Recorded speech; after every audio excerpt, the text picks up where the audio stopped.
नमस्कार, आपका हार्दिक अभिनंदन है बिब्लोफाइल के डिजिटल प्लेटफॉर्म पर। मैं दिनकर राणा हर सुबह की तरह आपका स्वागत करता हूं और आज की जो शुरुआत करते हैं आज की सुर्खियों से करते हैं। आइए, वरिष्ठ राजनयिक विक्रम दोरईस्वामी को चीन में भारत का अगला राजदूत नियुक्त किया गया है। किसे नियुक्त किया गया बच्चों, ध्यान रखिएगा आप लोग। किसे नियुक्त किया? विक्रम, एक सेकंड मैं इसको डिलीट कर देते हैं।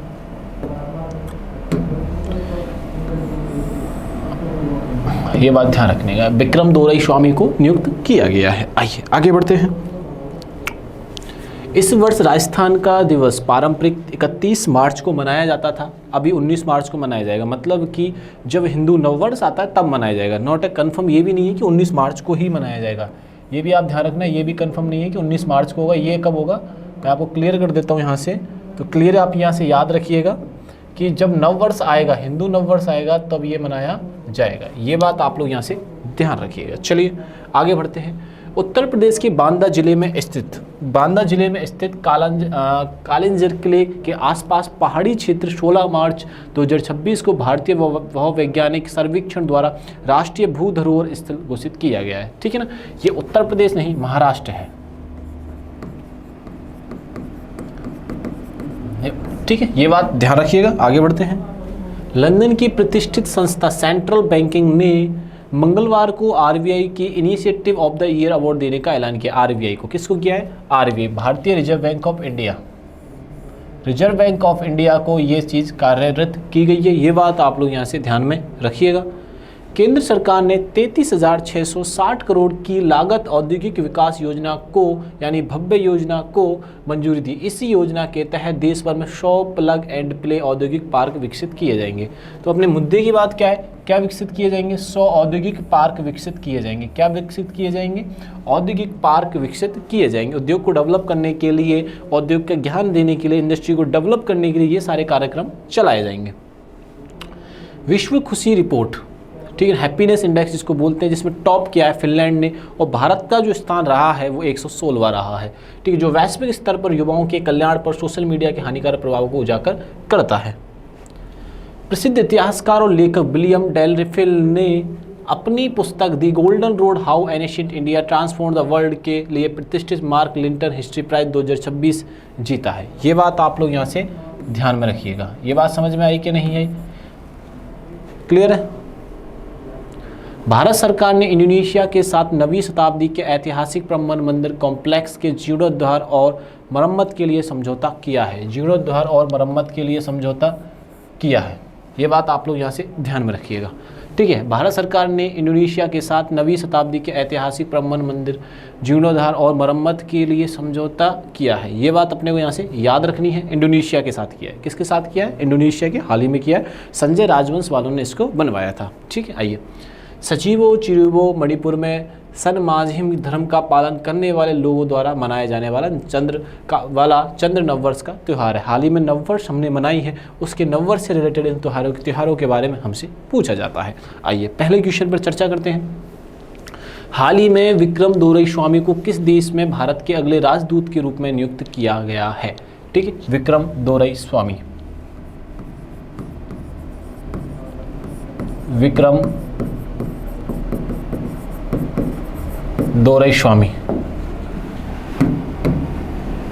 विक्रम दोरईस्वामी। ठीक है ना, विक्रम दोरईस्वामी को क्या चुना गया बच्चों? चीन का राजदूत चुना गया। कहाँ का राजदूत चुना है? चीन का राजदूत चुना गया है। ये बात ध्यान रखना बच्चों, क्योंकि देखो भारत से राजदूत का मीनिंग क्या होता है? भारत से जितने भी लोग जाएंगे तो उनका निगरानी करना उनके लिए, ठीक है, उनकी सुरक्षा का ध्यान रखना। ठीक है, जैसे कि हाँ, हम लोगों ने एक प्लानिंग किया है कि हम लोग चीन में जाएंगे तो चाइना से वीज़ा लेंगे। वीज़ा लेने के पश्चात अगर सपोज करो हमारी टीम 20 लोगों की है, 20 लोग चाइना जा रही है, तो जो राजनयिक बने हैं चीन के अंदर कौन? विक्रम जी। तो विक्रम जी को ये पता रहेगा कि भारत के लोग 20 लोग चाइना में रह रहे हैं, इतने दिनों तक रहेंगे और इनको वापस जाना, तो सारे इन्फॉर्मेशन की जानकारी किसके पास रहेगी? विक्रम जी के पास रहेगी। अब वहाँ पे कोई भी घटना घटित होती है तो उसकी जिम्मेदारी चीन गवर्नमेंट की होती है और उस पर निगरानी रखने का कार्य कौन करेंगे? विक्रम दोरईस्वामी जी करेंगे। ये बात आप लोग यहाँ से ध्यान में रखिएगा। ठीक है, तो कहाँ के राजदूत बने हैं? चीन के राजदूत बने। ऐसे अन्य अन्य देशों में भारत के राजदूत होते हैं, जैसे चीन के अलावा अमेरिका में है, इंग्लैंड में है। तो ऐसे करके अलग अलग देशों में भारत के क्या है बच्चों, तो आप याद रखनी है भारत के क्या है, अलग अलग क्या रहते हैं, राजदूत काम कर रहे होते हैं। ये बात आप लोग यहाँ से ध्यान रखिएगा। अब इसकी बेसिक जानकारी निकालने का प्रयास करते हैं। चीन की जो राजधानी है उसका नाम है बीजिंग। यहाँ के जो राष्ट्रपति हैं उनका नाम क्या है बच्चों, शी जिनपिंग। और एक और खास बात यहाँ से याद रखनी है, बीजिंग, शी जिनपिंग और यहाँ की मुद्रा रेनवी। ये बात भी अपने को यहाँ से याद रखनी है, बीजिंग, शी जिनपिंग और रेनवी। ये बात आप लोग सारे बच्चे ध्यान रखिएगा, ठीक है। आओ आगे बढ़ते हैं। राजधानी वही सेम कहानी आ गई है, बीजिंग है, नया कुछ नहीं है। रेनवी यहाँ की मुद्रा है, शी जिनपिंग यहाँ के प्रेसिडेंट है, ठीक है। और एक इंपॉर्टेंट, चाइनीज भाषा दिवस मनाया जाता है 20 अप्रैल को। चाइनीज भाषा दिवस जो मनाया जाता है वो कब मनाया जाता है, तो चाइनीज भाषा दिवस मनाया जाता है 20 अप्रैल को। और 31 मई को मनाया जाता है विश्व तंबाकू निषेध दिवस, ठीक है। ये बात आप लोग यहाँ से ध्यान में रखिएगा। और चाइना से रिलेटेड चीज़ें और घटनाओं पर हम विचार करते हैं। आइए, CM-302 मिसाइल को चीन के द्वारा विकसित किया गया है। CM-302 मिसाइल को जिनके द्वारा विकसित किया गया, वो किनके द्वारा विकसित किया गया, वो चाइना के द्वारा विकसित किया है। अर्थव्यवस्था दुनिया का सबसे बड़ा R&D रिसर्च एंड डेवलपमेंट खर्च करने वाला देश, दुनिया का नंबर 1 देश बन चुका है चीन, ठीक है ना। खर्च करने वाला देश चीन बन गया है सबसे बड़ा R&D रिसर्च एंड डेवलपमेंट पर। रिसर्च एंड डेवलपमेंट पर अमेरिका से ज़्यादा जो खर्च कर रहा है, कौन कर रहा है बच्चों, वो चाइना खर्च कर रहा है। कौन कर रहा है, चाइना खर्च कर रहा है। ये बात आप लोग यहाँ से ध्यान रखना, कौन खर्च कर रहा है, तो चाइना रिसर्च एंड डेवलपमेंट में सर्वाधिक विश्व में खर्चा कर रहा है। ये बात समझ में आई कि नहीं है। चलो आगे बढ़ते हैं। द्विपक्षीय व्यापार भारत और चीन के बीच 2025 में रिकॉर्ड 155 बिलियन का व्यापार हुआ है। ये किसी भी दो द्विपक्षीय देशों के मध्य इतना बड़ा व्यापार होना, ये भी एक अपने आप में एक रिकॉर्ड बनाता है। 155 बिलियन 155 डॉलर। ये बात आप लोग यहाँ से ध्यान में रखिएगा, 155 डॉलर। क्लियर बात समझ में आई कि नहीं आई। आगे बढ़ते हैं। चलिए, चीन में 6ठी बैडमिंटन एशिया टीम चैंपियनशिप का शुभारंभ हुआ है। कौन से नंबर की Asia badminton Asia cup championship है, ये 6 नंबर की है बच्चों। ये बात आप लोग यहाँ से ध्यान में रखना। ये इसीलिए मैं इनको अंडरलाइन करता चल रहा हूँ कि आपको ये पता रहे, ठीक है। क्या पता रहे वो देखिए एक बार आप। रिसर्च एंड डेवलपमेंट में सबसे ज़्यादा खर्चा कौन कर रहा है, चाइना कर रहा है, ठीक। 155 बिलियन डॉलर के साथ भारत और चाइना के मध्य सबसे ज़्यादा ट्रेड हुआ है, ठीक है। 6 बैडमिंटन एशिया टीम का क्या हुआ, चैंपियनशिप का शुभारंभ हुआ है। चीन स्पेसएक्स की पहल को टक्कर देने के लिए अंतरिक्ष आधारित AI डेटा सेंटर बना रहा है। स्पेसएक्स को टक्कर देने के लिए चाइना ने अपना research and development AI centre इतना डेवलप कर रहे हैं कि वो AI किसको पीछे छोड़ा जा सके, स्पेसएक्स को यानी स्टारलिंक को पीछे छोड़ा जा सके। ऊर्जा, दुनिया का सबसे बड़ा compressed air energy storage plant चीन में ही शुरू हो रहा है। कहाँ शुरू हो रहा है, चीन में। आप शुरू से एंड तक देख लीजिए इन्होंने कितना अपने आप को तरक्की यानी अपने आप को डेवलप किया है। चीन ने वैश्विक अर्थव्यवस्था में शीर्ष पर रहा है। चीन जो है वैश्विक अर्थव्यवस्था और कार्यबल और व्यापार के में शीर्ष पर रहा है। ये बात आप लोग यहाँ से ध्यान रखना। चाइना अपने आप को बहुत तेज़ी से डेवलप कर रहा था। भारत के 2 साल के बाद, भारत 1947 में आज़ाद होता है, बल्कि चाइना 1949 में आज़ाद होने के पश्चात और इतनी तेज़ी से ग्रो कर रहा है, आज हम सारे लोग देख पा रहे हैं इसको ग्रो करते हुए। हाल ही में 19 मार्च को कौन सा राज्य दिवस मनाया गया, देखो बच्चों 19 मार्च, हाल ही में 19 मार्च डेट गई है। तो मैं आपको बता देता हूँ 19 मार्च को हिंदू नववर्ष सेलिब्रेट किया गया था। 19 मार्च को हिंदू नववर्ष सेलिब्रेट किया गया था। क्या सेलिब्रेट किया गया था, हिंदू नववर्ष। हिंदू नववर्ष सेलिब्रेट किया गया था। हिंदू नववर्ष सेलिब्रेट कब किया जाता है, चैत्र मंथ की चैत्र शुक्ल प्रतिपदा को, शुक्ल प्रतिपदा को, ठीक है ना। इस अब क्या राजस्थान सरकार ने एक डिसीजन लिया। राजस्थान सरकार ने डिसीजन क्या लिया बच्चों, कि राजस्थान का जो स्थापना दिवस मनाया जाएगा, राजस्थान का स्थापना दिवस 30 मार्च के स्थान पर नव वर्ष पर मनाया जाएगा। कब मनाया जाएगा, नव वर्ष पर मनाया जाएगा, यानी हिंदू नव वर्ष पर मनाया जाएगा। और नव वर्ष किस तारीख को था, तो 19 मार्च को था। तो अब ये लॉजिक समझ में आया। ये लॉजिक आपको समझ में आ रहा होगा। 19 मार्च की जो कहानी कहाँ से स्टार्ट होती है, वो हिंदू नववर्ष से प्रारंभ होती है, चैत्र शुक्ल प्रतिपदा को, ठीक है ना। शुक्ल पक्ष की जो प्रतिपदा आती है उस दिन हम क्या सेलिब्रेट करते हैं, हिंदू नववर्ष सेलिब्रेट करते हैं। और कहाँ पे घटना घटित हुई है, तो ये न्यू ईयर का जो प्रोग्राम बनाया गया है ये राजस्थान सरकार ने बनाया है। राजस्थान सरकार के जो सीएम हैं भजन लाल जी, उन्होंने इस पर कार्यरत किया है, ठीक है। तो यहाँ के जो सीएम हैं उनका नाम क्या है, भजन लाल जी है, उन्हीं ने ही ये कार्यक्रम प्रारंभ किया है, यानी भजन लाल शर्मा जी ने ये कार्यक्रम बनाया है। ये कौन है, भजन लाल शर्मा जी, तो ये है मुख्यमंत्री यानी चीफ मिनिस्टर है राजस्थान के। ये बात ध्यान रखिएगा।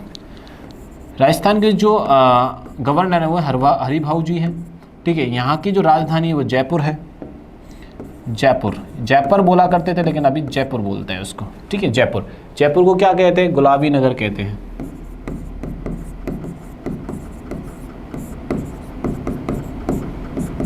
गुलाबी नगर कहते हैं। बात समझ में आई कि नहीं आई, ठीक है ना। आगे बढ़ते हैं और इसको अंग्रेजी में याद रखिएगा पिंक सिटी कहा जाता है।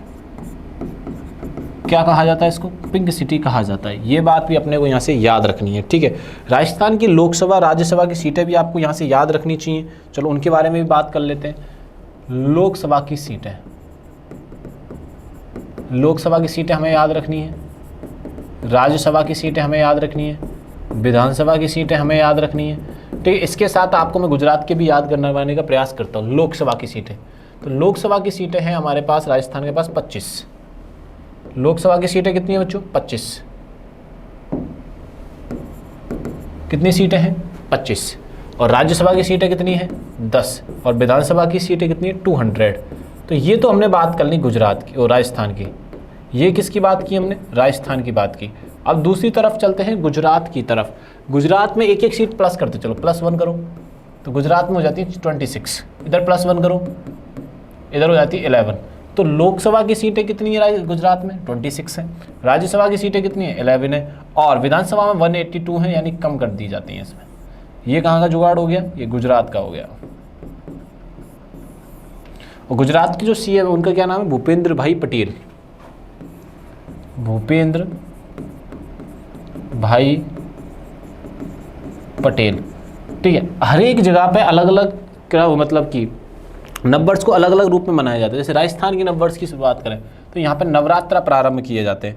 नववर्ष पे क्या किया जाता है, नवरात्रा यहाँ प्रारंभ किए जाते हैं। ये बात आप लोग यहाँ से ध्यान रखिएगा। नववर्ष पे नवरात्रा सेलिब्रेट किए जाते हैं। ये बात समझ में आई कि नहीं, अभी नवरात्रा चल रहे हैं अभी करंट में, ये बात आप लोग यहाँ से ध्यान रखना। और कर्नाटक का नववर्ष आपसे पूछ लिया जाए तो ये होता है उगादी। कर्नाटक का जो नववर्ष मनाया जाता है उसे बोलते हैं उगादी। अगर आपसे पूछ लिया जाए कि महाराष्ट्र के नववर्ष को क्या बोला जाता है, तो महाराष्ट्र के नववर्ष को क्या बोला जाता है बच्चों, तो इसको बोला जाता है गुड़ी पड़वा। ये बात आप लोग यहाँ से ध्यान रखना। उत्तराखंड में क्या बोलते हैं, उत्तराखंड में बिखू बोला जाता है। उत्तराखंड में क्या बोला जाता है, बिखू बोला जाता है। ये बात आप लोग यहाँ से ध्यान रखना। और विशु बोला जाता है, केरल में नववर्ष को बोला जाता है बिखू। ये बात आप लोग यहाँ से ध्यान रखना। बात समझ में आई ना। चलिए आगे बढ़ते हैं नेक्स्ट क्वेश्चन पे। पहले इसके बारे में जानकारी इकट्ठा करते हैं। डेट, मुख्य कॉन्सेप्ट, तारीख। मतलब राज्य सरकार ने फैसला लिया है कि अब से राजस्थान दिवस हिंदी पंचांग के अनुसार चैत्र शुक्ल प्रतिपदा को मनाया जाएगा। यही मैं अभी चर्चा अपन कर रहे थे। कब मनाए, वो डेट के ऊपर डिपेंड नहीं है, डेट से कोई मतलब नहीं है लेना देना। इसका तो सीधा सीधा मतलब है चैत्र शुक्ल प्रतिपदा से है, ठीक है। 2026 की तारीख इसी आधार पर 2026 में यह 19 मार्च को मनाया जाएगा, ठीक है। पहले कब मनाया जाता था, तो 30 मार्च को पहले मनाया जाता था, ठीक है। ये बात अपने को यहाँ से याद रखनी है जी। आइए आगे बढ़ते हैं। राजधानी है इसकी जयपुर, पिंक सिटी, गुलाबी शहर के नाम से जानी जाती है, ठीक है। मुख्यमंत्री भजन लाल शर्मा जी हैं और हरिभाऊ किशनराव बागड़े ये क्या हैं, यहाँ के गवर्नर हैं। ये बात आप लोग यहाँ से ध्यान रखना। ये सारी चीज़ें मैं आपसे अभी पहले ही डिस्कस कर चुका हूँ। राज्यसभा की कितनी है, लोकसभा की सीटें कितनी हैं और राज्यसभा की सीटें कितनी हैं, ये बात आप लोग यहाँ से ध्यान में रखें बच्चों। आइए करंट अफेयर्स के और डिटेल्स मैं आपको बताता हूँ। राजस्थान में ना कई सारे नाम परिवर्तन किए गए हैं। जैसे माउंट आबू का अरूराज कर दिए गए। इससे पहले भी कई नाम परिवर्तन किए गए थे। मैं आपको जानकारी के लिए बता दूं, पहले भी कई नाम परिवर्तन किए गए थे। कैसे, देखो मैं आपको बताता हूँ। प्रयागराज एक्चुअली नाम इसका ओरिजिनल क्या था, प्रयागराज ही था, लेकिन फिर होता है इलाहाबाद। फिर क्या होता है, इलाहाबाद। और फिर से नाम क्या परिवर्तन कर दिया जाता है इसका, प्रयागराज कर दिया जाता है। ये बात आप लोग यहाँ से ध्यान में रखना। जैसे कि फैजाबाद, अयोध्या, ये बात अपने को यहाँ से याद रखनी है, प्रयागराज, फैजाबाद। ऐसे ही जो आबू पर्वत है, माउंट आबू जिसको हम बोलते हैं, उसका नाम क्या परिवर्तन किया गया है, अरबुराज किया गया है। क्या किया गया है, अरबुराज किया गया है। ये बात आप लोग यहाँ से ध्यान में रखना।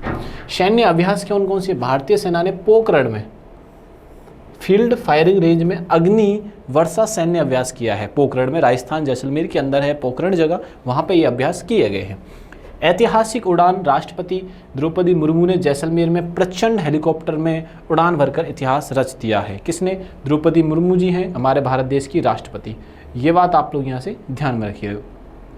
मिसाइल परीक्षण, भारतीय सेना ने पोखरण में स्ट्रेला मिसाइल का सफल परीक्षण किया है। किस मिसाइल का परीक्षण किया, स्ट्रेला 10 ने किया है।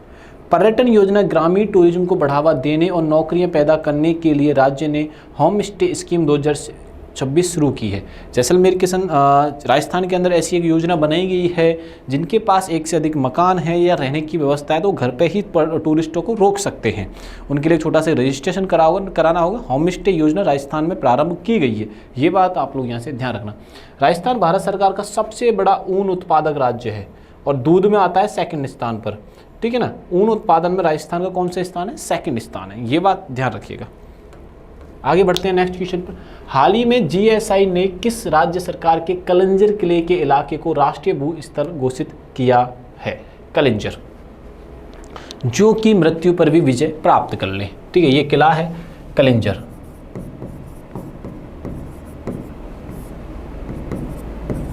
मृत्यु पर विजय,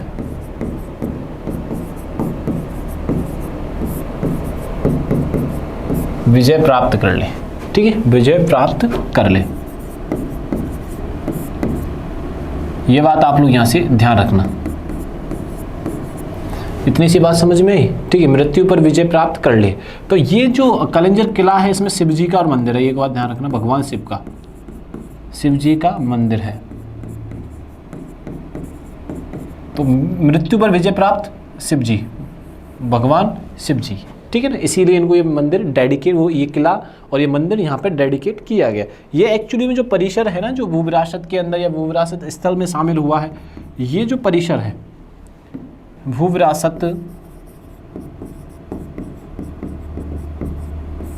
विरासत जो शामिल किया गया है, ये महाराष्ट्र में किया गया है। कहाँ पे किया गया है, महाराष्ट्र में किया गया है। ये बात आप लोग यहाँ से ध्यान में रखना। ठीक है, महाराष्ट्र की आपको सारी राजधानी है, मतलब सारी चीज़ें याद रखनी ही रखनी है महाराष्ट्र से रिलेटेड। ठीक है, ये बात ध्यान रखना। सबसे कम अप्रवास कहाँ से होता है बच्चों, सबसे कम अप्रवास महाराष्ट्र से ही होता है। अप्रवास सबसे कम कहाँ से होता है, और सबसे महाराष्ट्र होता है। सर्वाधिक कहाँ से होता है, तो वो होता है यूपी से। सर्वाधिक अप्रवास ये होता है यूपी से। ये बात समझ में आई कि नहीं। ये किस राज्य को आता है, महाराष्ट्र के अंदर आता है। ये बात ध्यान रखना। महाराष्ट्र से आगे चलते हैं। तो महाराष्ट्र की जो राजधानी वो मुंबई है, याद रखिएगा। मुंबई को कहा जाता है सपनों का शहर, भारत में ड्रीम सिटी कहा जाता है, सपनों का शहर कहा जाता है। ठीक है ना, और 7 द्वीपों का शहर कहा जाता है, 7 द्वीपों का शहर कहा जाता है। ये बात आप लोग यहाँ से ध्यान रखना। ठीक है, बात समझ में आई कि नहीं है। तो ये कहानी कहाँ की है भैया, महाराष्ट्र की है। ये बात आप लोग यहाँ से ध्यान में रखना। चलो आगे बढ़ते हैं। कलिंजर क्षेत्र को राष्ट्रीय भू विरासत स्थल घोषित किया गया है। पौराणिक संबंध, पुराणों के अनुसार समुद्र मंथन के दौरान निकला हलाहल विष पीने के बाद भगवान शिव इसी स्थान पर आए थे और काल पर विजय प्राप्त की, इसलिए इस किले को कहा जाता है कलिंजर का किला। ये बात ध्यान रखना। पुराणों के अनुसार समुद्र मंथन के दौरान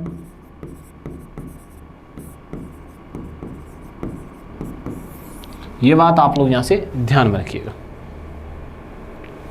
हाल ही में सेंट्रल बैंकिंग लंदन द्वारा initiative of the year award से किसे सम्मानित किया गया है, हाल ही में। ठीक है ना, ठीक है, हाल ही में सेंट्रल बैंकिंग लंदन के द्वारा सेंट्रल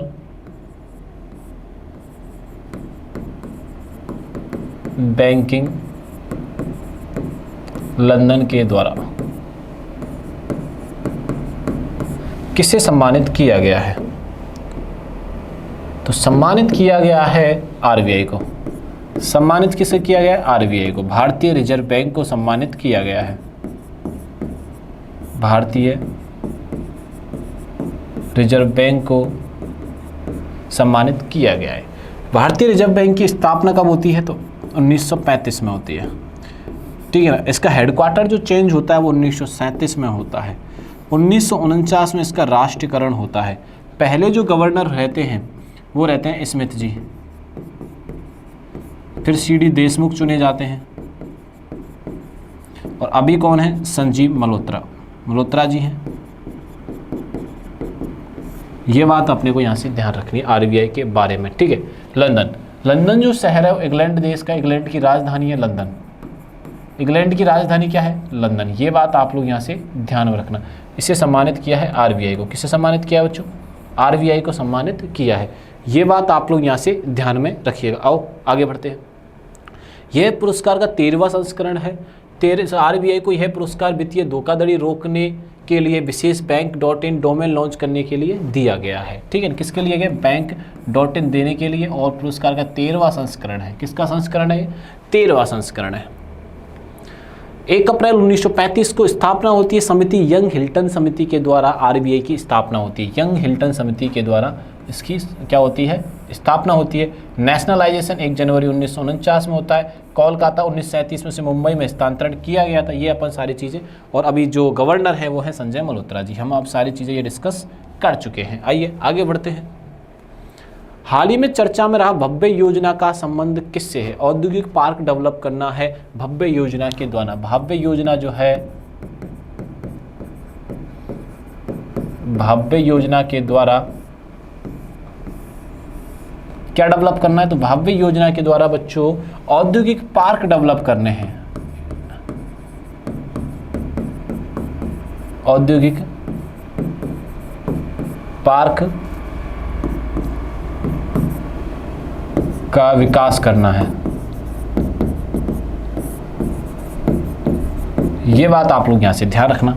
ये जो प्रारंभ किया है वो किसने किया है? वाणिज्य और उद्योग मंत्रालय ने। किसने किया है?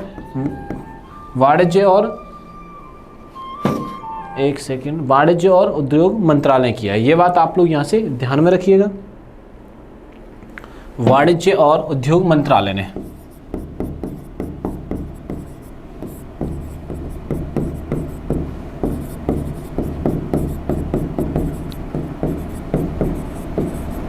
उद्योग मंत्रालय ने। ये बात अपने को यहां से याद रखनी है। चलिए आगे बढ़ते हैं। पूर्ण रूप भारत में औद्योगिक विकास योजना। भारत औद्योगिक विकास योजना जो भव्य की चीज़ें हैं, भव्य की जो फुल फॉर्म है वो यहाँ पे बताई गई। स्वीकृति, इसे हाल ही में कैबिनेट द्वारा मंजूरी दी गई है। प्रमुख बिंदु हैं इसके तहत 100 प्लग एंड इंडस्ट्रियल पार्क विकसित किए जाएंगे। कितने पार्क विकसित किए जाएंगे? 100, ठीक है। भव्य की फुल फॉर्म क्या है? ये आपके सामने है, ठीक है। कैबिनेट ने इसको मंजूरी दे दी है और 100 plug and industrial park develop किए जाएंगे। ये बात आप लोग यहाँ से ध्यान में रखिएगा। क्लियर हुआ कि नहीं हुआ? ये यहाँ पे ध्यान रखना है आपको। विकसित किए जाएंगे। विनिर्माण को बढ़ावा देना है। इस योजना के लिए 33,660 करोड़ रुपए का बजट आवंटित किया गया और यह योजना बनाई है 6 साल के लिए। और इसके वाणिज्यिक और उद्योग मंत्री कौन है? वाणिज्य के जो उद्योग मंत्री हैं वो हैं पीयूष गोयल जी। कौन है बच्चों? पीयूष गोयल जी। ये बात आप लोग यहाँ से ध्यान में रखिएगा। चलिए आगे बढ़ते हैं। हाल ही में विश्व खुशहाली दिवस भारत का कौन सा स्थान रहा है 2026 के अंदर? हैप्पीनेस इंडेक्स यानी विश्व खुशहाली दिवस।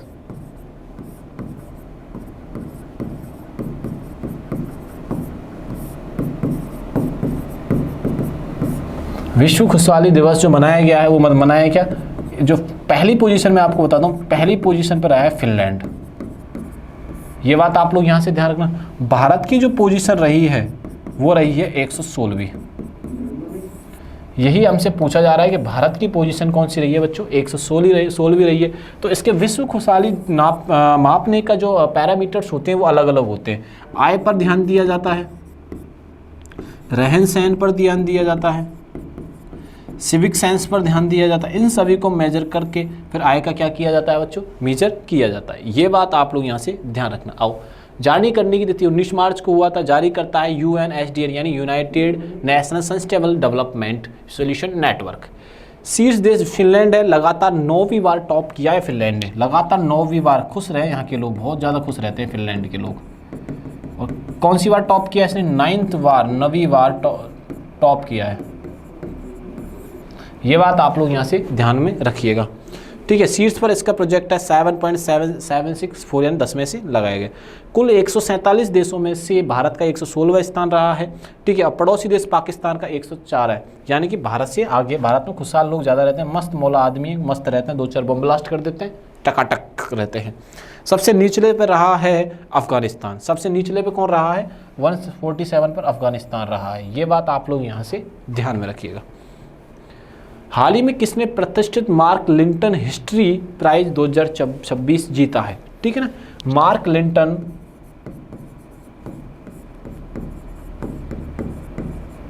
मार्क लिंटन हिस्ट्री पुरस्कार, ठीक है, 2026 जीता है, ठीक है ना। वो किसने जीता है बच्चों, वो जीता है विलियम डेलरिफल ने। विलियम डेलरिफल ने।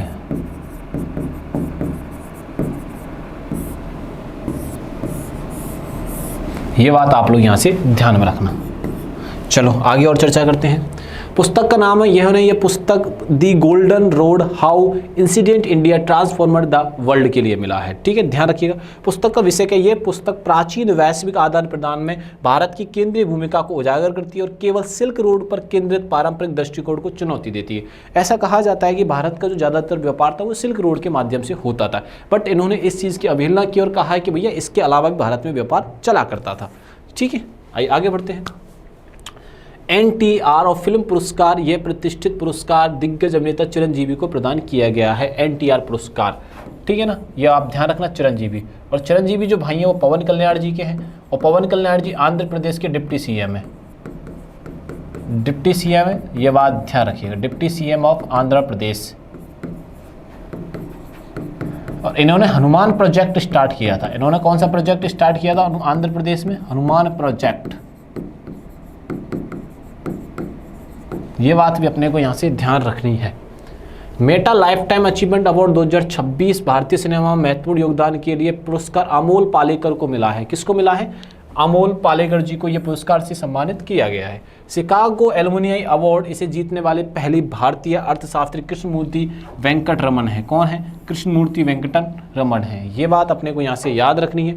इंडिया यूके अचीवर्स 2025-26 में लंदन में इस प्रतिष्ठित पुरस्कार से भारतीय केंद्रीय मंत्री जयंत चौधरी को सम्मानित किया गया है।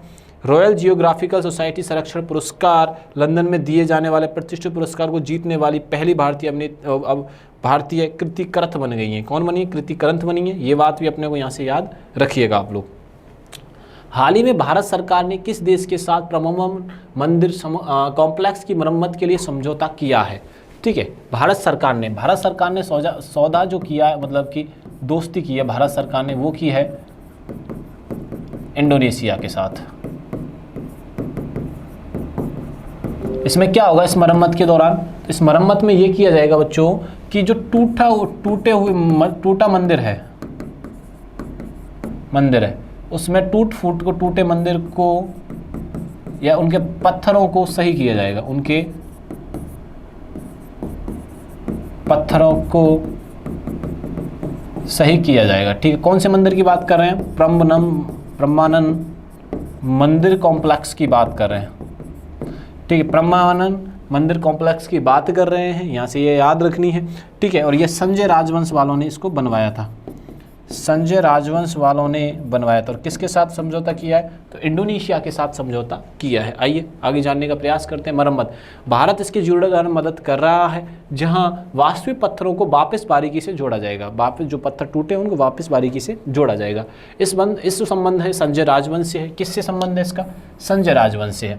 यह त्रिमूर्ति भगवान महादेव, विष्णु जी और ब्रह्मा जी की है को समर्पित है, एक विशाल हिंदू मंदिर है। इसे 1991 में विश्व धरोहर में घोषित किया गया था। ये बात आप लोगों को यहाँ से ध्यान रखनी है। आशियन, इंडोनेशिया की राजधानी जकार्ता है। इंडोनेशिया की राजधानी क्या है? जकार्ता है। ये आप यहाँ से ध्यान रखना। एक्ट ईस्ट पॉलिसी शिक्षक ने एक शानदार ब्लू फ्लो चार्ट बनाया है जो दिखाता है कि दक्षिण पूर्व एशियाई और एशियन देशों के साथ अपने संबंध कैसे मजबूत कर रहा है। इसके तहत भारत इंडोनेशिया के साथ ब्रुनई, फिलीपींस, वियतनाम, कंबोडिया, जहां प्रसिद्ध आगरा वाट मंदिर है, जहां सांस्कृतिक कूटनीति संबंध बढ़ा रहा है। ठीक है, ये बात आप लोग यहाँ से ध्यान में रखिएगा। आइए आगे बढ़ते हैं। हाल ही में सजीवो चेरियाई ओवा नववर्ष कहाँ सेलिब्रेट किया गया है?